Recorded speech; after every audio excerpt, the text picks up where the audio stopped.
Alors concrètement, pour moi, la conscience, ça rime même avec présence. Et moi, la présence, ça passe par le corps.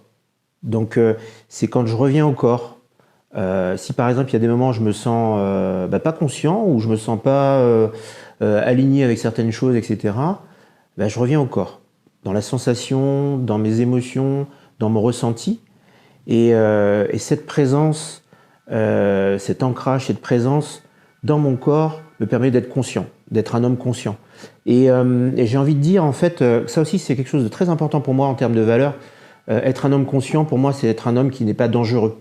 Et être conscient, en fait, de mes qualités, de mes défauts. Être conscient de ce que j'appelle mes ors, mes ombres. Être conscient de ce que je fais, tout simplement. Et de qui je suis dans ce que je fais. En fait, c'est la connaissance de soi immédiate, spontanée, j'ai envie de dire, des choses qui viennent naturellement. Et, quand j'ai appelé Boxe en conscience, parce que pour moi, l'approche que j'ai, elle permet vraiment, comme je le dis, je l'ai dit dans les différentes réponses que j'ai données tout à l'heure, mais j'interviens à plusieurs niveaux.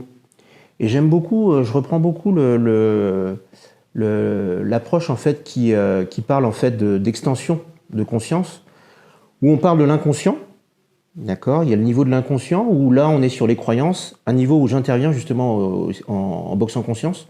Je travaille beaucoup sur les croyances qui peuvent bloquer à beaucoup d'endroits. Donc là on est sur le plan de l'inconscient.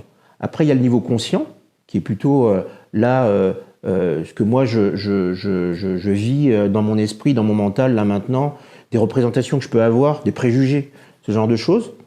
Et après, par rapport à l'extension de conscience, ce que j'appelle moi ce qu'on appelle en fait dans l'expansion de conscience, ce qu'on peut appeler aussi la superconscience quelque part, où là on est sur le domaine plutôt de l'amour.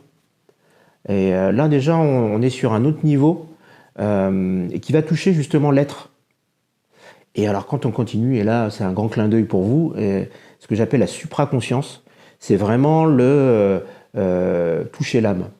Et là, je vais revenir sur ce que je disais par rapport à la boxe en conscience. J'ai eu une fois une chamane en fait comme coachée qui m'avait vraiment touché, d'ailleurs, c'est qu'elle le dit dans son partage, parce qu'elle m'avait dit très simplement, elle m'a dit « Allez voir Jacques, parce que c'est pas quelqu'un qui touche simplement les corps, il touche les âmes. » Et la boxe en conscience touche les âmes, et la boxe en conscience amène à la supraconscience, j'ai envie de dire.